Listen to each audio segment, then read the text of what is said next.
In this video, I'll show you step by step how I paint eyes with watercolors. If you watch my other videos, you might notice that sometimes I use a pen or colored pencils to do outlines with my watercolors. But for the sake of this video, I'm only going to use watercolors. I'm going to paint two different eyes, and I'll be using these images as references. Starting with a pencil, we're going to lightly draw the basic shapes of the eyes. Starting at the inner eye, I'll work my way out, and then I'll add the tear duct and the lower lid. And then I'll do the same thing for this one. The shape is slightly different, more upturned, and it doesn't droop on the bottom lid.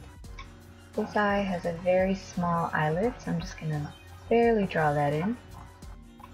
And I'm going to add the eyebrows now because otherwise they look a bit naked. This eye has a much heavier lid than the other one. Typically an eye that protrudes will have a larger lid, and an eye that's more deep set will have a smaller lid. Now I'm doing the waterline. This is a feature that often gets left out on cartoony eyes, that and the tear duct. Now I'll draw in the iris. You want to make sure you don't do it too big because otherwise it will look very cartoony. Next we'll add a highlight and the pupil. And finally some eyelashes. Typically they'll be longer at the outer corner of the eye and then shorter as they move in towards the tear duct.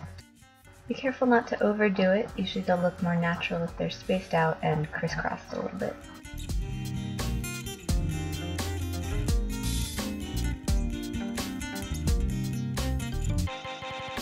Now I'm going to define the shape around the eye, emphasizing where it might stick out or where the light might hit differently. I'm using just a very light mixture of pink and yellow for this. This layer is just about establishing the different tones on the skin around the eye. So don't worry about adding shadows or shading just yet, we'll do that a little later. Now we'll do the same thing for this eye using a slightly darker mixture of the pink and yellow, mostly pink. Just emphasizing the waterline and the shadows under that lower lid and defining the crease above the eye.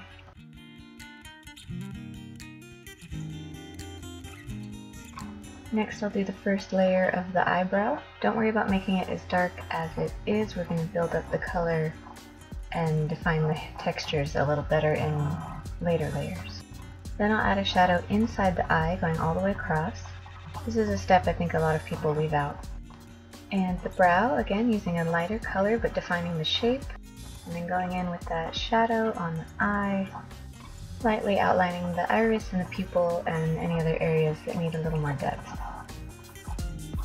Now we'll go in and add some shading. Just going to add a slightly darker color to the inner eye, going over the crease, and then just kind of defining the brow bone, that waterline, tear duct, lower lids, and then darkening on the cheek to add a kind of blush. And blending it out as you go, as you see it starts to create those water lines if there's somewhere that you don't want them to be. Same thing for this eye, it's a bit darker on the inner corner, and then goes into the crease. That lower lid is very defined. Make sure not to lose that waterline. And just slowly blending it all together so that it looks nice and smooth.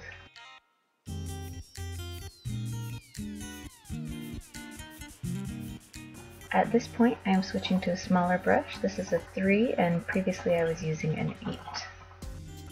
As you might guess, that means we'll be adding in smaller details. I would call this a hard shadow because we're not going to be blending it out. It's just going to be defining the eyes a little better and then establishing shadows from the eyelashes themselves. Next we'll add a darker upper lid and just a few eyelashes.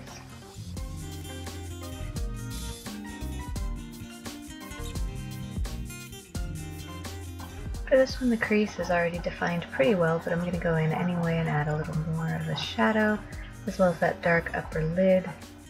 And I'll define the eyelashes and the iris and the pupil as well, just like I did on the previous one.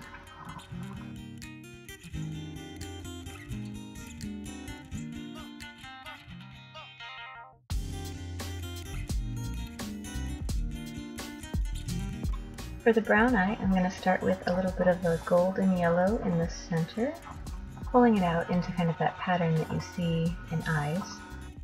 Then I'm going in with a brown, which I've mixed with purple to kind of warm it up. I'm just painting it around the edge and then pulling it in to meet the color that I've drawn in the center, and adding a bit more pigment and letting it just naturally flow towards the center of the eye.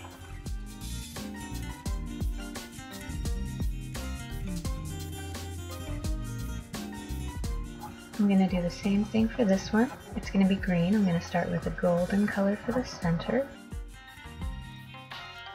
Then I'll add a green color around the edges, slowly pulling it in towards the yellows so that they can kind of blend together. Notice I'm leaving some white spaces in between, and that kind of mimics the pattern and the way the light catches the eye. Now for this eye, I'm going in with a dark brown to further define the lash line and the iris and pupil a little bit. Unfortunately, I was a little bit heavy-handed adding these lashes, so I actually went in after this and picked some of it up with a bit of tissue to try and redo it. The lashes on this eye turned out a little better. This is probably why people suggest doing warm-up sketches and paintings. So I defined the lash line again, the pupil and iris a little bit, and then I went in very lightly and did just a few tiny strokes for the lashes and redefining that brow as well.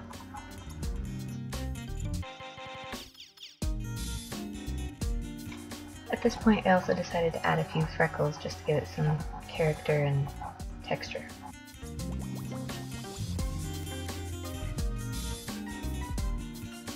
Back on this eye, we're going to finish the eyebrow.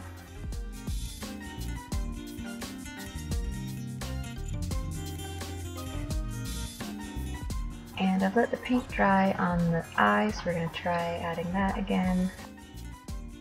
At this point you could also add other small details. I'm going in with a white gel pen and adding just a few more eye shines and highlights to the waterline and various places.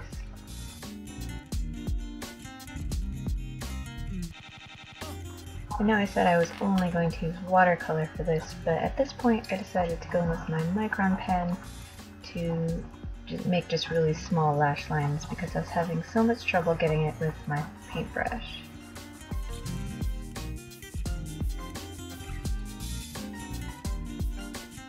And there you have it. That's how I paint eyes with watercolor, more or less. Things aren't always going to go according to plan, so it's important to be able to improvise and use other tools that are available to you to make things work out. If you made it this far, thanks for watching. Be sure to comment if you found anything in this video to be helpful, and I'll see you next time.